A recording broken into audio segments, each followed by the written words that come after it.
Hey guys, and welcome to this week's entry in our Neo-Noir November series. And this week we are talking about an absolute masterclass in the genre, and that is 2011's Nicholas Winding Refn's Drive. Now, unfortunately, this movie was marketed as the next Transporter, and it is absolutely not. However, this is one of the best of this genre. It's right up there with movies that we'll be talking about in later installments. But first of all, Ryan Gosling as our driver. Was ever a huge Gosling fan. Must have come much made me cry in The Notebook. But he is absolutely phenomenal in this movie. He and just absolutely the all-star cast this movie has. I mean, besides him, the chemistry between him and Carey Monahan, the adorable little boy who plays Benicio, and then you have like heavy hitters: Bryan Cranston, Ron Perlman, Oscar Isaac, Christina Hendricks, Albert Brooks,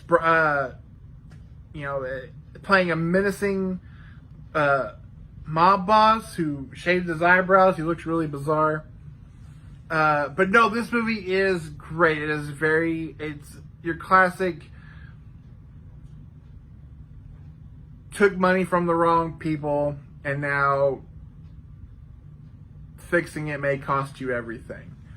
We have our character of that Ryan Gosling plays, our driver.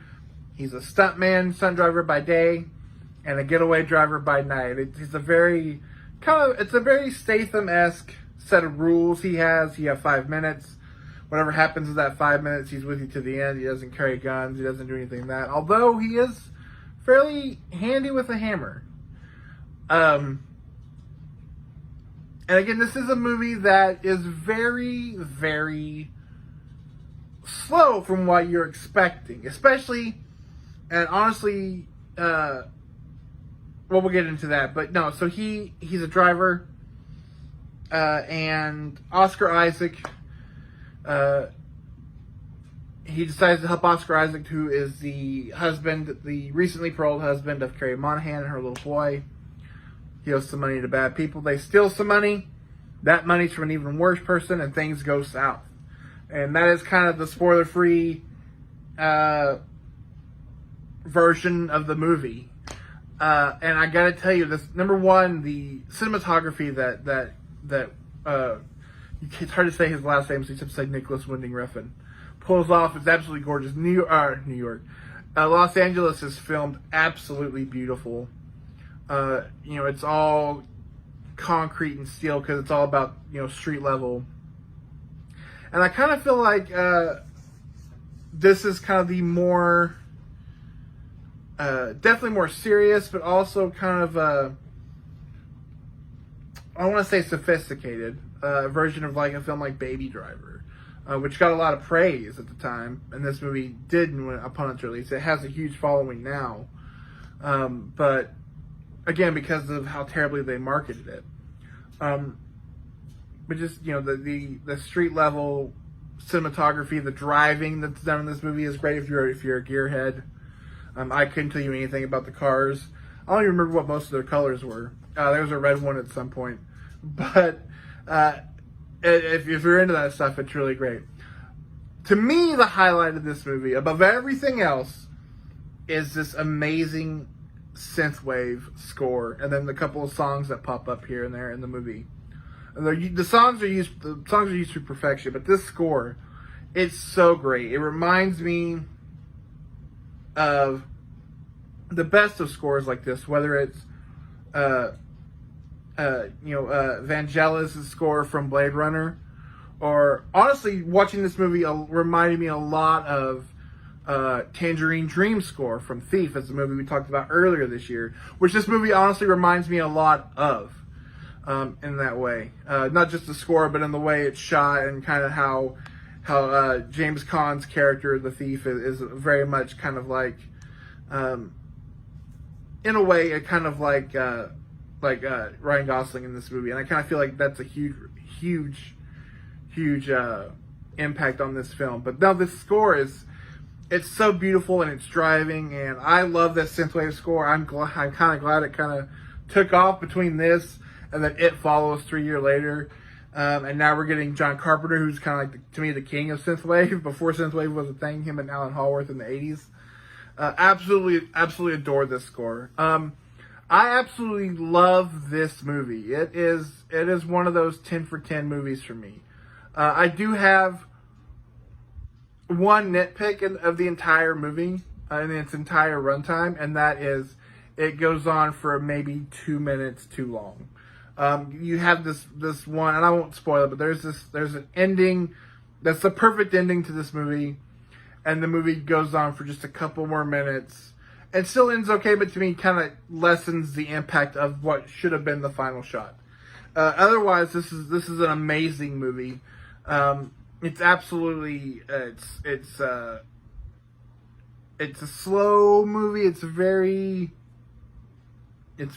driving, but it definitely ramps to some dark moments, dark moments, and to me, no, it's absolutely great. It's a movie. It's not one I revisit a lot.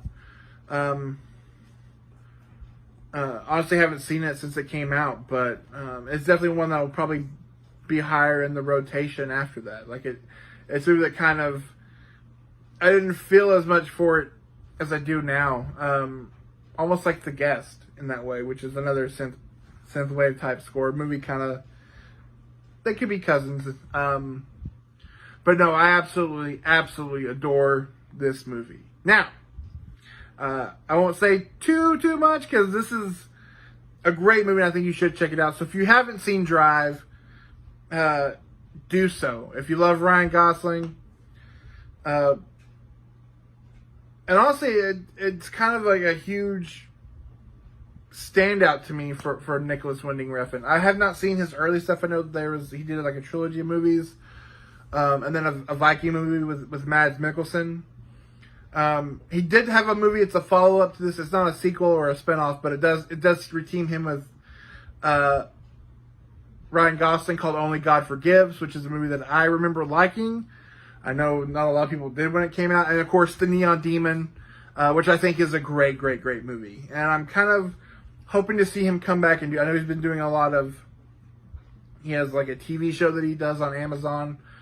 But I would really like to see him come back with a new film, because I think he's a very interesting voice, and definitely he kind of is a modern take on those old Michael Mann, or maybe early De Palma type movies. And I think I would like to see him do something more in this genre. But that'll be the end of the talk about Drive, which you should absolutely go watch. And two things. Number one, happy Thanksgiving, because that's coming up this Thursday. But most importantly, I mean, Thanksgiving is pretty great. But everything this whole month has been leading to this. That's right. I do apologize if I've misguided some of you. And don't worry, because Neo-Noir November will be returning. This is an ongoing segment each November. But honestly, it was started with the sole purpose of talking about our next movie. And that's the last movie for Neo-Noir November 2022. It also is going to be my first time getting Amber to view. What I have kind of grown into now saying is my favorite movie of all time. Which is a big thing for me, so no pressure on her to love it. We'll see how it goes. Because she's getting thrown in the deep end. But because we were talking about David Lynch's Mulholland Drive. Absolutely my favorite movie, and I think his best movie, and I will be really curious to see what she thinks, and more importantly, really excited to talk to you guys about it. So, next week, make a plate of leftovers. You should still have some. We're talking on Sunday. We're talking Mulholland Drive. Until then, I will see you guys next time. Bye.